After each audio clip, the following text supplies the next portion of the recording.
In 1692, in a small village in Massachusetts, a group of people became convinced that witches were living among them. Not metaphorically, not symbolically. They believed that actual witches were working with the devil, casting spells, harming people, and trying to destroy their community.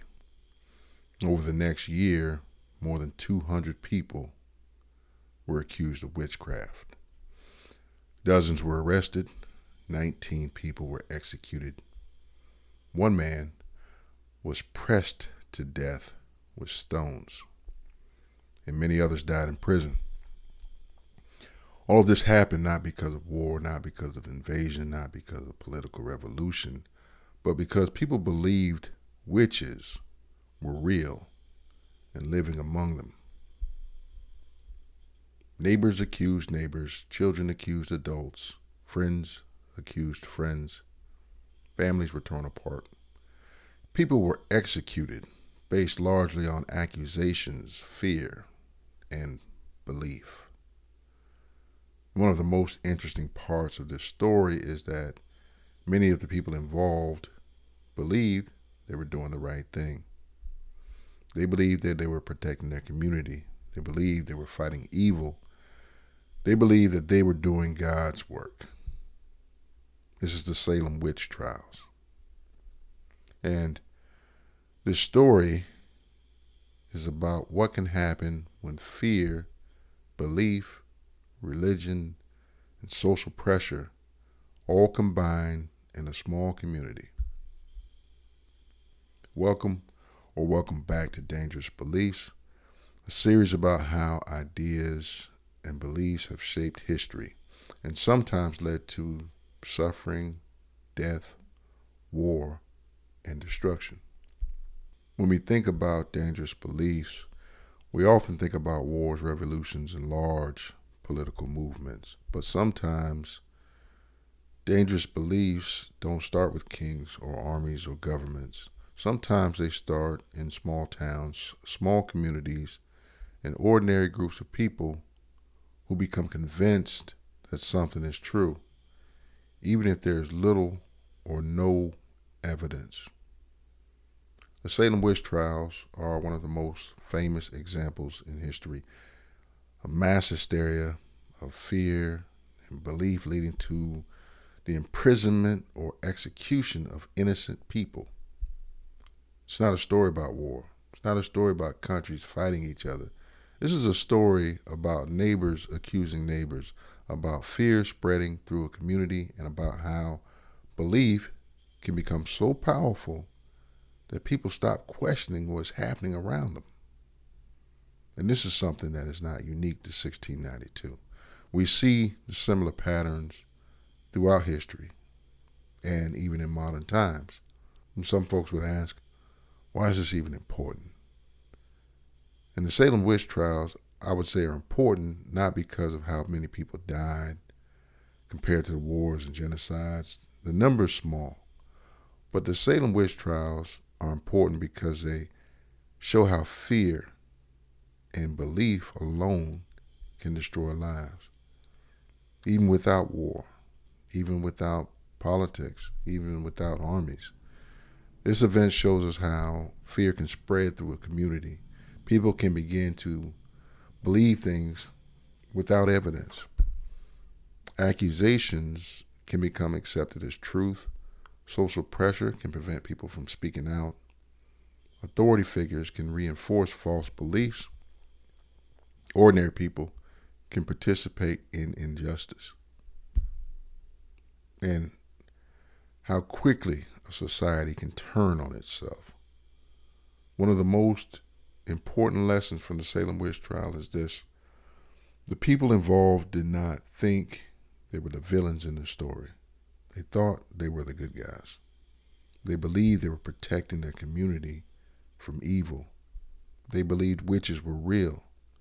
They believed the devil was working through people all around them. They believed that they were doing the right thing. And that is something we see over and over again. Many people, or most people, who participate in terrible events, they don't think that they're evil. They think that they're right. And the Salem Witch Trials are a very powerful example of how belief, fear, and social pressure can combine to create a situation where innocent people are punished and even executed. And the most uncomfortable part of this story is this. If we had lived in Salem in 1692, there's a good chance we might have believed the same things that they did. To gain a better understanding, we need to go back and look at the world that these people were living in. The people in Salem were Puritans, a group of English Protestants who believed the Church of England was still too similar to the Catholic Church and that it needed to be purified, which is where the name Puritan comes from. Many Puritans left England in the 1600s and came to North America to build what they believed would be a new, pure Christian society. They believed that they were creating a community that would live exactly according to God's laws, a kind of religious society where everyone followed strict moral and religious rules, and religion was not just something they did on Sundays. Religion was the center of their entire life. Their laws were based on religion. Their government was based on religion. Their social rules were based on religion. Their understanding of the world was based on religion. They believed that God was constantly watching everything they did. They believed the devil was real and that he was actively trying to corrupt people.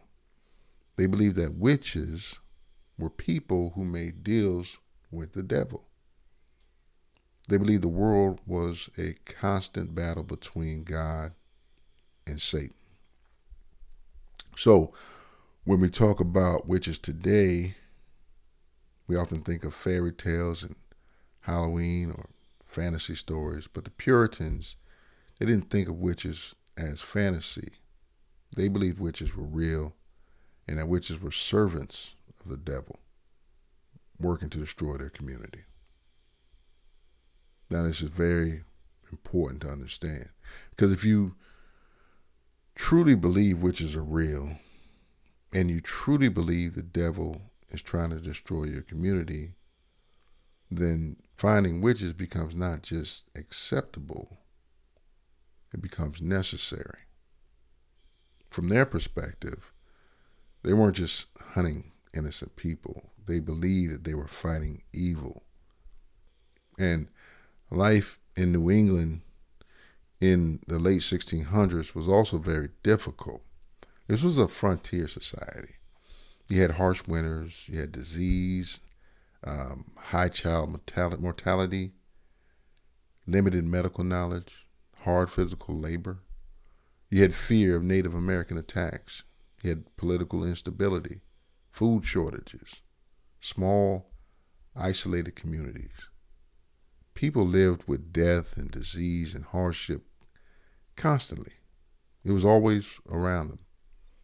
And when people live in difficult conditions, they often look for explanations for why bad things are happening. If the crops failed, it might be the devil. If someone got sick, it might be witchcraft. If a child died, it might be witchcraft. If animals died, it might be witchcraft. If someone started behaving kind of strangely, it might be witchcraft. They didn't understand disease the way we do today. They didn't understand mental illness. They didn't understand many natural causes of illness or behaviors. So many things that we would explain today with science were explained then with religion and supernatural. And this is very important to remember when judging people in the past. They didn't have the knowledge that we have today. They were trying to explain the world with the knowledge and beliefs that they had. And a Puritan society was also very strict and very focused on conformity. Everybody was expected to attend church. Everybody was expected to follow strict moral rules, obey authority, work hard, avoid sin, follow the religious law, to respect the ministers and the leaders. Individualism was not encouraged. Questioning authority was dangerous. Standing out from the community could make you suspicious. And if somebody was different or poor or old or socially isolated, argumentative, not religious enough, too religious, if it was a woman who didn't follow social norms or someone who owned property that other people wanted, someone involved in a dispute, someone who didn't fit in, they could easily become a target for suspicion. This is another pattern we see throughout history. When societies become fearful, suspicious, or unstable, they often start looking for someone to blame. Does that sound familiar? People start looking for someone to blame. This is sometimes what we call a scapegoat. And once a society begins looking for scapegoats, things can become very dangerous very quickly. One of the most important things to understand about Puritan New England is that fear was part of everyday life. You had fear of God's punishment. You had fear of the devil, fear of sin, fear of disease, fear of death, fear of war, fear of famine, fear of isolation, fear of the unknown, fear of losing salvation, fear of being accused of wrongdoing, fear of being judged by the community. Fear was just built into their worldview. They believed the world was a dangerous place filled with temptation and sin and the influence of the devil. So when strange things started happening in Salem in 1692, people were already living in a society that believed that the devil was real and witches were real and evil was actively working in the world and that bad things happened because of sin or witchcraft. They believed that their community was under constant spiritual attack. So when accusations of witchcraft began, it didn't sound crazy to them. It sounded possible, sounded believable, sounded like something that could really be happening. And that's how it all started. If you believe that witches are real and you believe the devil is trying to destroy your community, then finding witches doesn't feel like injustice. It feels like protecting your community. And to gain a better understanding of these trials, we need to understand something very important about the Puritans. They didn't just believe in God. They believed just as strongly in the devil. They believed the world was a constant battle between God and the devil. And they believed the devil was always trying to corrupt people. He was always trying to destroy the community. And he was always trying to trick people and get people to turn away from God. And they believed that these witches, again, were people who had made deals with this devil. And since they had that, they believed that these witches could cast spells, and the witches could cause sickness, and the witches could kill animals, and the witches could ruin the crops and harm children, and appear in visions and control spirits. They thought they would work secretly within the community, and to them, witches weren't these imaginary characters. Witches were the actual enemies of God. I'll say that again. They thought that the witches were the actual enemies of God. And if witches were living in their town, then their entire community was in danger, not just physically, but spiritually. They believed that witches could bring God's punishment down onto the whole community. So from their perspective, finding witches was about survival. It was about protecting. It was about protecting their souls. And when people believe that they're fighting evil, they often believe that almost any action that they take is justified. In Puritan New England, religion and law were basically the same thing. Witchcraft wasn't just considered a sin, it was considered a crime, punishable by death. And they based this on passages from the Bible, particularly from the Old Testament, including the famous line, "Thou shalt not suffer a witch to live." So in their legal and religious system, executing witches wasn't murder, it was justice. They believed that they were following God's law. And when people believe they're carrying out God's will, they can justify almost anything. So this is a very powerful and very dangerous idea. They also believe that the devil is constantly trying to infiltrate, like sneak into the community. And they believe that the devil could possess people and speak through people and send spirits to attack people. Again, appear in visions and tempt people into sin. They thought the devil recruited witches to work for him.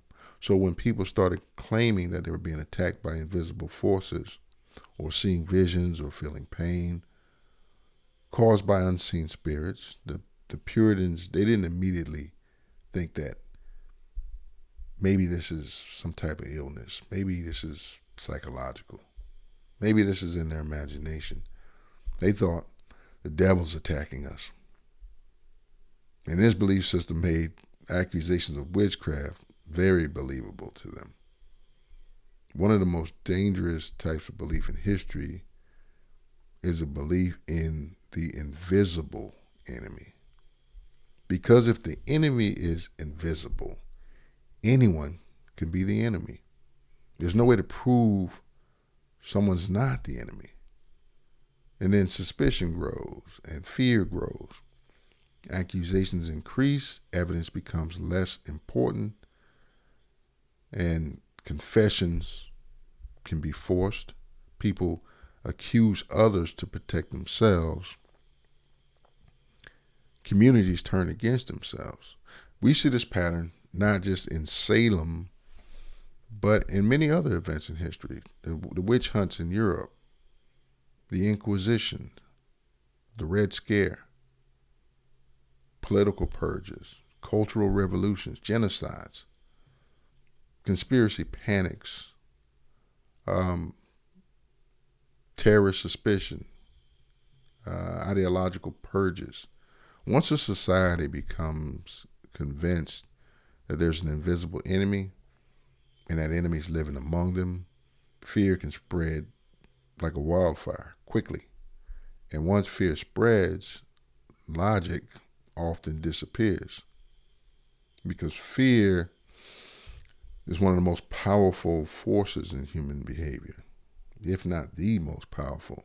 When people are afraid, they look for someone to blame, they accept explanations without evidence, they trust authority figures more, they question less, they follow the group. Again, they accuse other people to protect themselves. They start believing the rumors. They become more and more suspicious. Then they start to justify extreme actions. And they do it all because they believe that they're doing the right thing. Fear changes how people think. And fear spreads very easily in small communities where everyone knows each other and rumors spread quickly. Salem Village was exactly that kind of place. It was a small isolated religious community where everyone knew everyone else and where reputation and social standing mattered a lot. This was the perfect environment for fear and suspicion to spread. Here's something to note. If you believe the devil is real, and you believe witches are working for the devil, and you believe witches are living in your town, then accusing someone of witchcraft doesn't feel like you did anything wrong. Again, it feels like you're protecting your community, the people that you love, from evil forces. Okay, so before we go any further, let's dive a little bit more into the life in Salem at the time, get a better understanding of this. I think it's important to note that there were actually two Salems. First, you had Salem Town, which was a more commercial coastal town with merchants and trade. And then you had Salem Village, which was more rural and agricultural and isolated. So many people in Salem Village felt that Salem Town was becoming too wealthy, too commercial, and not religious enough.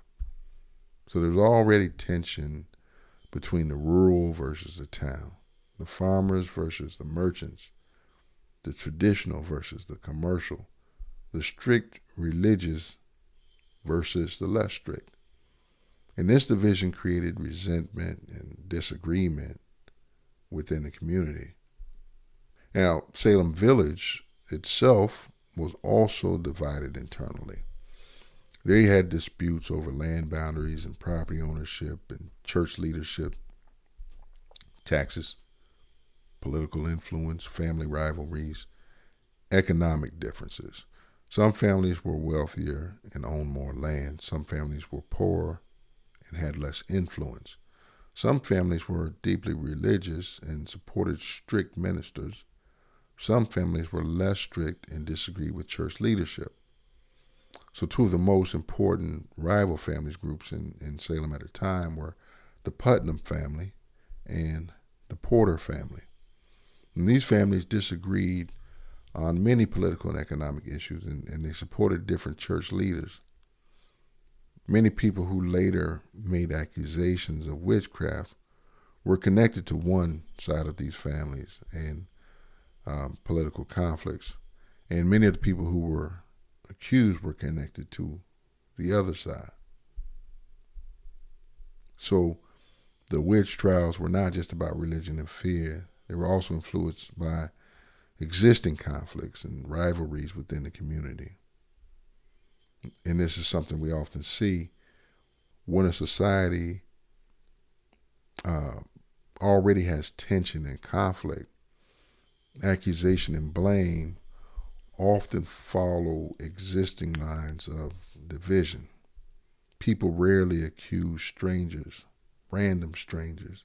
They accuse people that they don't like, people that they are in conflict with. They're already in conflict with people who are socially isolated, people who are different, people who are easy to blame, people who are already unpopular. Sometimes people who have property that other people want. And then people who just don't fit in. Salem Witch Trials followed this pattern very closely. Salem Village was a small community. In small communities, everyone knows everybody. Your reputation matters. Those rumors, they spread fast. And conflicts can last for years. Families remember old arguments. People watch each other really, really closely. Social pressure is strong. If someone was considered rude or argumentative or different or not religious enough or too religious or socially isolated or poor, a widow, someone who spoke their mind, someone who didn't follow social norms. I mean, the list goes on and on, but they could easily become a target for suspicion. And many of those people that were accused of witchcraft were women and widows and, poor people, socially isolated. Again, those argumentative types. Some were involved in property disputes. Most were or a lot were not well liked. These were all people that were considered different. Sometimes it was just a matter of being outspoken or independent. And when societies look for enemies, they often target people who are already on the margins of society. And we have to remember that life in the village was stressful, and people were dealing with a lot of stressful things, that hard physical labor, disease, fear of being attacked, political uncertainty, all this religious pressure, and these strict social rules, and then you throw in the cold winters and the food insecurity and the high death rates and lack of knowledge in a lot of areas. And you increase the stress, you increase the fear, you increase the uncertainty, and that's what makes people more likely to believe those rumors and start looking for these explanations, start pointing the finger and blaming other people and becoming more and more suspicious. And the groups start to form, and these group behavior and this group think, and they start believing these authority figures more and more. And then they start to accept those extreme explanations for problems. You see, when people are stressed and afraid, they often look for simpler explanations for complex problems. And sometimes the explanation becomes someone is causing this, someone is to blame, someone is working against us. This is how scapegoats are created. If you step back and look at Salem Village in 1692, it had all the ingredients for something like the witch trials that happened. The conditions were perfect. The strong and strict religion and these evil characters, the devil and witches, and the community's isolated, so there's not much outside influence. And you've got these family rivalries and these economic disputes, all this tension and this fear of outsiders, fear of insiders, fear of the unknown, harsh conditions, everyone being expected to fall in line or get in line. And then a legal system that allowed for execution for witchcraft.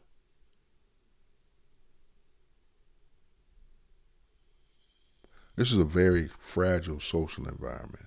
And in fragile environments, it sometimes only takes a small event to trigger something much bigger. And in Salem, that small event started with a few young girls who began behaving strangely. In early 1692, strange things began happening in the household of a minister named Samuel Parris.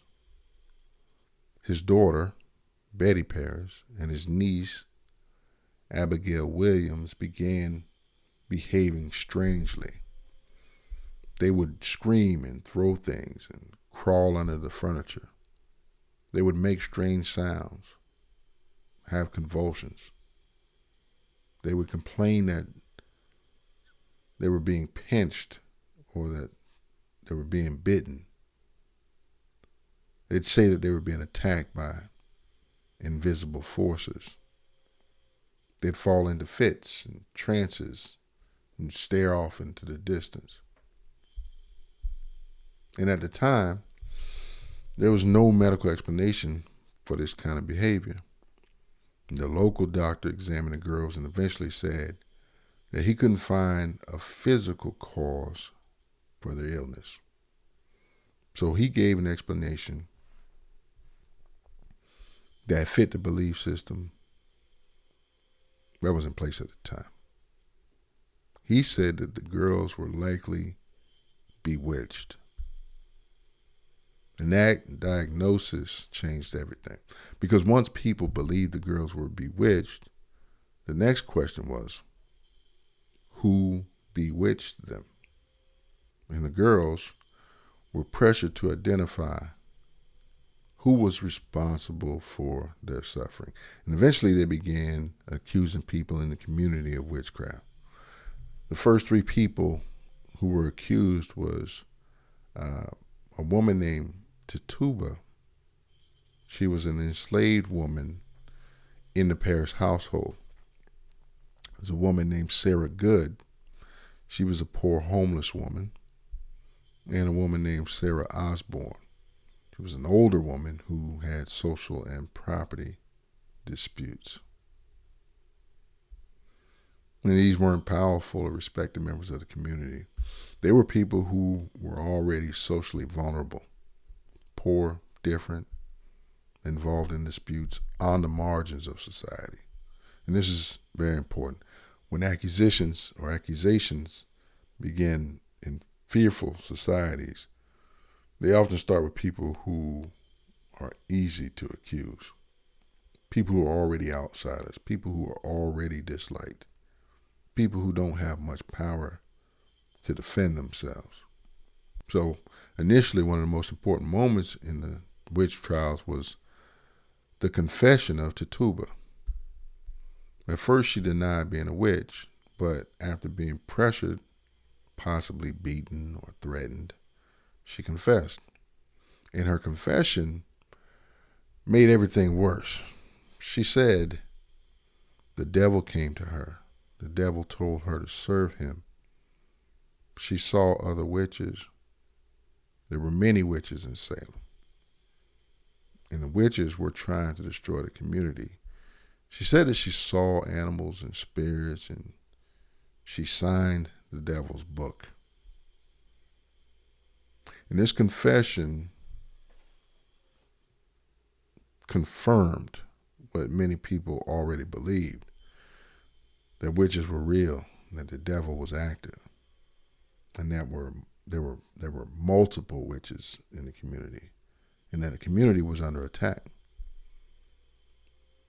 After this confession, fear increased dramatically, because now people believed that there was a network of witches working together. This is another pattern we often see in history. Once people believe there's a hidden group working against society, suspicion spreads quickly and accusations increase. And here's another important and tragic part of the Salem Witch Trials. People who confessed to being witches were often not executed, but people who denied being witches were more likely to be executed. And this created a terrible situation. If someone was accused, they had two choices. One, they could confess to witchcraft, even if they were innocent, and live. Or two, they could deny witchcraft and risk execution. So many people began confessing to things that they did not do just to save their lives. And when they confessed, they were often asked, who else is a witch? So to save themselves, some people accused other people. And then those people accused other people. And then those people accused more people. And this is how the accusations spread. Fear spreads, accusations spread, confessions spread, and the list of accused people grows larger and larger. Another disturbing part of the Salem Witch Trials is that many of the accusers were young girls, and the adults in the community believed them. If the girl said, that person's spirit attacked me, or that person appeared in a vision, or that person hurt me with magic, or that person is a witch, then these accusations were often taken seriously. And the type of evidence was called spectral evidence, meaning someone claimed to see a person's spirit or their ghost harming them. Today, this wouldn't be considered evidence in a court of law. But in Salem, 1692, this kind of testimony was accepted. So people could be arrested and put on trial based on dreams and visions and accusations with no physical evidence. Think about that for a moment. People were arrested, imprisoned, and executed because someone said, I saw their spirit in a dream and they attacked me. Just imagine if we still lived in a world where that was possible, where somebody could just say something like that.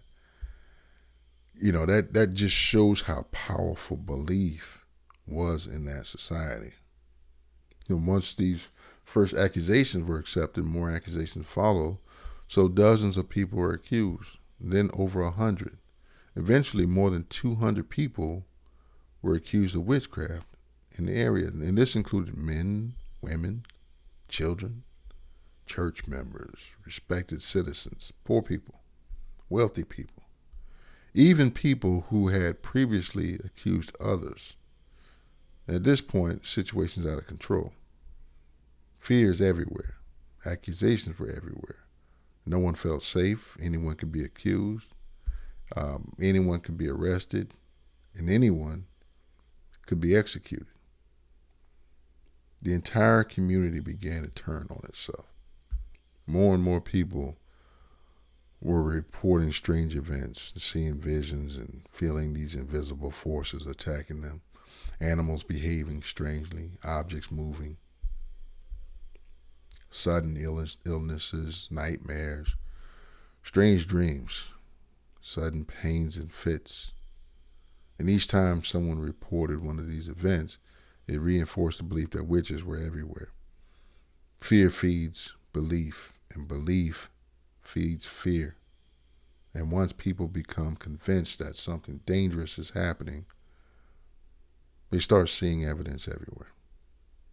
And this is something we still see today in many different situations. When people believe something strongly enough, they begin to interpret events in ways that confirm their belief. They stop asking, is this actually happening? And they start asking, who is responsible? One of the most important and most controversial aspects of the Salem Witch Trials was this spectral evidence. Spectral evidence meant that someone could testify that they saw a person's spirit or ghost harming them in a dream or vision. For example, somebody might say, I saw her spirit in my room last night. Or his ghost was choking me. Or she appeared in a dream and hurt me. Or his spirit made me sign the devil's book. I saw her flying in the air. Or he turned into an animal. And this testimony was accepted in court as evidence. Think about how dangerous that is.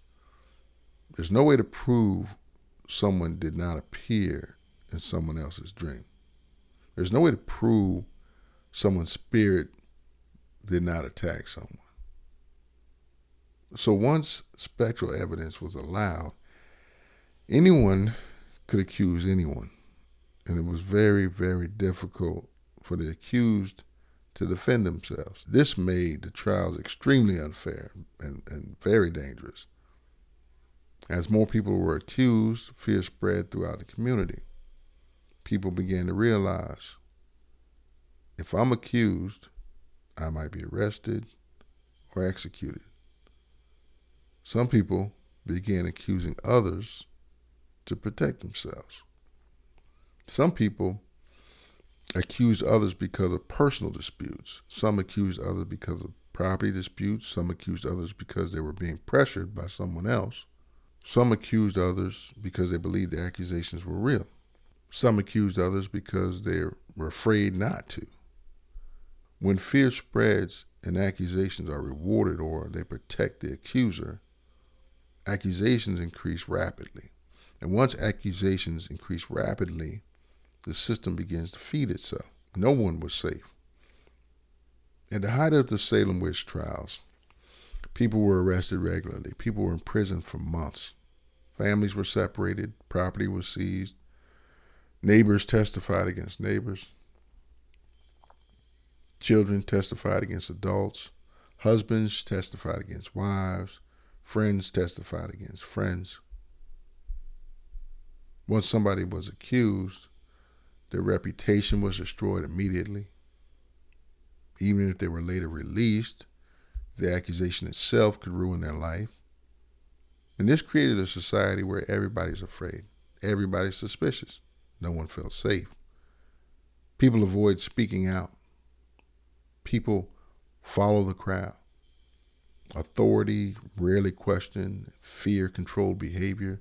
The entire community became trapped in a cycle of fear and accusation. What happened in Salem is often described today as mass hysteria.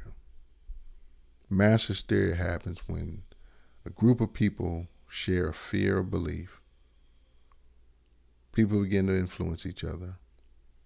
Behavior spreads through the group.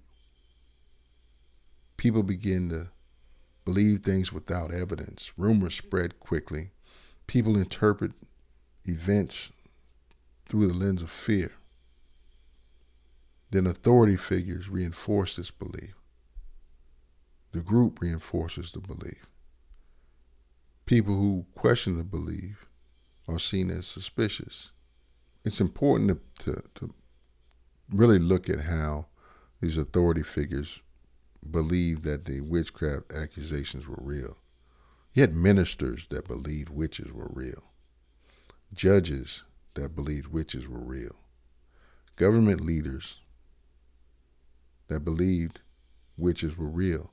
Parents who believed witches were real. The community believed witches were real. So there were very few people in positions of authority who questioned what was happening at the beginning. And when authority supports a belief, it becomes more powerful. People often think that if leaders believe this, it must be true. So when these authority figures believe, or they reinforce fear and belief, then the entire society can move in a very dangerous direction. Just as we see in Salem, by this point, the Salem Witch Trials weren't about a few girls or a few accusations anymore. This had become a system. A system of accusations leading to arrests leading to trials leading to confessions or executions, confessions leading to more accusations leading to more arrests. And this fear kept the system going. The authority supported the system. Social pressure supported the system. People were afraid to question the system. And once systems like this start, it's very hard to stop them. Because anybody who questions the system can become a suspect themselves. If we look around us and today, we probably will see many indications of society teetering on that edge. So as I mentioned before, the accusations led to special courts set up to handle these witchcraft cases. People who were accused were arrested and brought before magistrates for questioning. And during these examinations, the accused were often asked questions like, did you sign the devil's book? Did you make a deal with the devil? Who else is a witch? Why are you hurting these girls? Why is your spirit attacking people? How long have you been working with the devil? Now imagine being asked questions like that when you're innocent. There's no good way to answer those questions. If you deny everything, they may think you're lying. If you confess, you may save your life, but accuse yourself and possibly others. If you try to defend yourself, they may think that you're being difficult or suspicious. It was almost impossible to defend yourself once you were accused. And what's worse is that many people were assumed to be guilty once they got arrested. The legal system today is based on the idea that someone is innocent until proven guilty. But during the Salem Witch Trials, it often worked in the opposite way.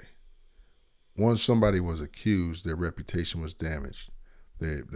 People became suspicious. Their past behavior was examined. Old arguments or disputes were brought up. People testified about strange behaviors from years earlier. Spectral evidence was used. Confessions were encouraged. Denials were seen as suspicious. So in many cases, the trials were not about determining whether somebody was guilty. They were about confirming what people already believed. This is a very important idea. Once a society becomes convinced that something is true, trials and investigations often become more about confirming that belief rather than questioning it. And as we mentioned earlier, people who confessed to witchcraft were often not executed, at least not immediately. Instead, they were kept alive and often asked to name other witches. But people who refused to confess and maintain their innocence were often executed. And this created a terrible situation. Imagine you're accused of witchcraft and you're innocent. You have two choices. Confess to something you didn't do and possibly live. Tell the truth, say you're innocent, and possibly be executed. Some people confess to save their lives. Some people refuse to confess because they didn't want to lie or accuse others. Many of the people who were executed were people who refused to confess and maintain their innocence until the end. And the first of these executions took place in June of 1692. Over the next several months, people were tried, convicted, and executed. Most of the executions were by hanging. In total, 19 people were executed by hanging. One man was pressed to death with stones. The man who was pressed to death was named Giles Corey, and he refused to enter a plea in court. And under the law at that time, if someone refused to plead guilty or not guilty, the court couldn't proceed with a trial. So they tried to force him to plead by placing heavy stones on his chest and increasing the weight over time. This was called pressing. They kept adding stones and asking him to enter a plea. Instead of pleading, he reportedly said, "More weight." He eventually died from the pressure. He refused to plead because if he was convicted, the government could seize his property. If he died without being convicted, his property would go to his family. So even in his death, he was trying to protect his family. This is one of the most tragic and powerful stories from the Salem Witch Trials. By the summer of 1692, Salem Witch Trials were at their peak. Accusations were still being made. People were still being arrested. Trials were still being held. Executions were still happening. People accused of witchcraft were often held in prison for months while waiting for trial. Prison conditions at the time were very harsh. You had cold cells, little food, disease, shackles and chains. Families had to pay for food and prison costs. And if families couldn't pay, prisoners could actually starve. Some prisoners died before their trial even began. But being accused of witchcraft didn't just affect the accused person, it affected their entire family. Families lost property and income and reputation and family homes, the family's social standing. Some families were completely destroyed by the accusations. Most of the executions took place at a location called Gallows Hill near Salem. People were brought there, publicly hanged. Public executions were meant to punish the accused, scare other people, show that the government and the courts were enforcing the law, demonstrate that witchcraft would not be tolerated. But public executions can also have another effect. Sometimes they make people more afraid. Sometimes they make people more suspicious. Sometimes they make people question what's happening. By the late 1692, some people were starting to question the trials. At the beginning of the Salem Witch Trials, people were afraid of witches, but by late 1692, some people began to become afraid of the accusation themselves. At the beginning, people feared witches are everywhere. Later, people feared anyone can be accused. It's a big shift. When people begin to fear the system instead of the original threat, the system often begins to collapse. At first, people support the system because they believe it protects them. Later, they realize the system can destroy anyone, including themselves. And that is often when the system begins to lose support. A major turning point came when the governor of Massachusetts, William Phips, became involved. His own wife was accused of witchcraft. Once the accusations reached the governor's family, the situation got serious. So the governor eventually stopped the arrest. He disbanded the special court. He ordered the release of many prisoners, limited the use of spectral evidence, pardoned many of the accused. Once the government stopped supporting the trials, the entire system began to collapse. By early 1693, the Salem Witch Trials were essentially over. People were released from prisons, the executions stopped, the accusations stopped, the courts stopped hearing witchcraft cases. The entire crisis had lasted about a year, but in that 1 year, more than 200 people were accused, dozens imprisoned, 19 executed, one person pressed to death, several died in prison, families destroyed, community divided, trust was destroyed, lives were ruined. And most of the people who were executed, if not all, were innocent. Salem Witch Trials didn't end because people suddenly stopped believing in witches. They ended because the accusations started reaching powerful people, and the system became dangerous for everyone. Even still, the community of Salem had been deeply damaged. Families had lost loved ones. People had lost property. Neighbors had accused neighbors. Friends had testified against friends. Children had accused adults. Trust had been destroyed. And the community would live with the consequences of the Salem Witch Trials for many, many years. After the trials ended, many people began to realize that innocent people had been accused, imprisoned, and executed. Some of the judges later admitted that they had made mistakes. Some jurors publicly apologized. Some accusers later said they had been wrong or had lied. Some ministers said the trials had gone too far. Some community members began to regret what had happened.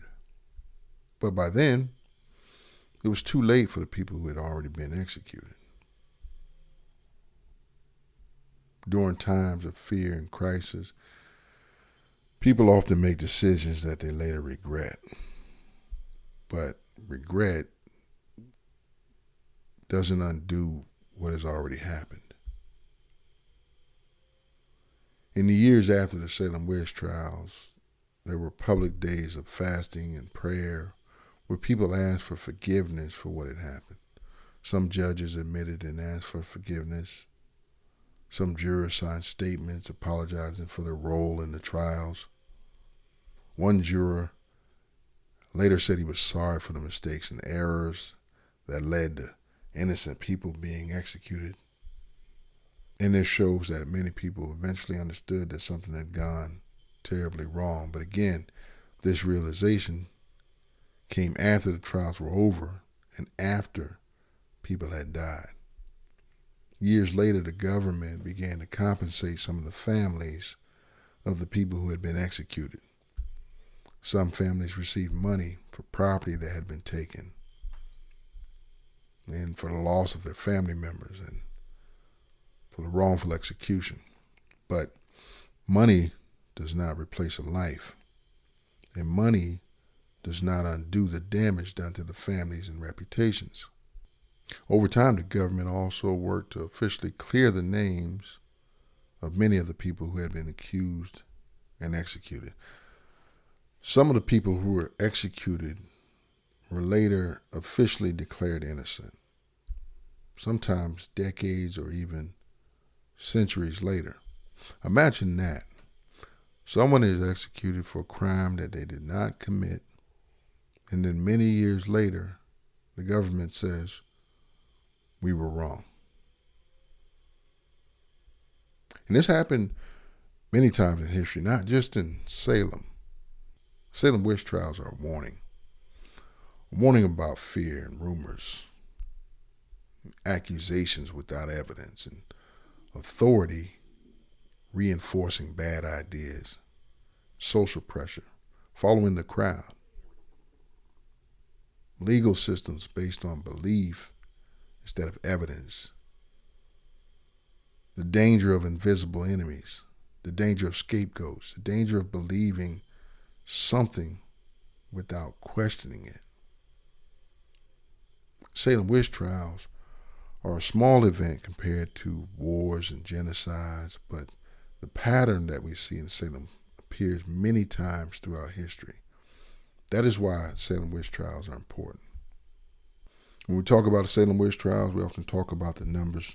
Over 200 people accused, dozens imprisoned, 19 executed, one man pressed to death, several died in prison, but each of these numbers represents a person with a family, a person with a life, a person with friends, a person with a reputation, a person who had plans for the future.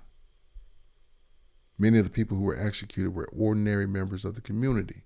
They were farmers, mothers, church members, husbands, widows, landowners, workers, elderly people, people who had lived in the community for years. They weren't criminals. They weren't enemies. They weren't witches. They were people who were accused, and once accused, they were trapped in a system that was very difficult to escape. And when someone was accused of witchcraft, it didn't just affect that person, it affected their entire family. The families lost property, lost income, lost their reputation, lost social standing, lost their homes. They lost family members. They became outcasts, treated as suspicious, had difficulty finding work. They were isolated. Children lost parents. Husbands lost wives. Wives lost husbands. Families lost everything. Even if somebody was declared innocent later or released, their life was often permanently damaged. Reputation was very important in small communities. And once someone was accused of witchcraft, that accusation could follow their family for generations. There was also a psychological cost. Imagine living in a community where anyone could accuse you. Your friends might testify against you. Your neighbors might accuse you. Your children might accuse someone. Your family could be arrested. You could be imprisoned without real evidence. You could be executed for something you didn't do. People lived in fear. Fear of accusation, fear of prison, fear of execution, fear of neighbors, fear of saying the wrong thing, fear of defending someone, fear of being different, fear of being noticed. Fear controlled the community. And when fear controls a society, people behave differently than they normally would. They become more suspicious. They become more quiet. They follow the group. They question less. They protect themselves first. They accuse others to avoid being accused. Fear changes human behavior very quickly. The Salem Witch Trials aren't important because of how many people died.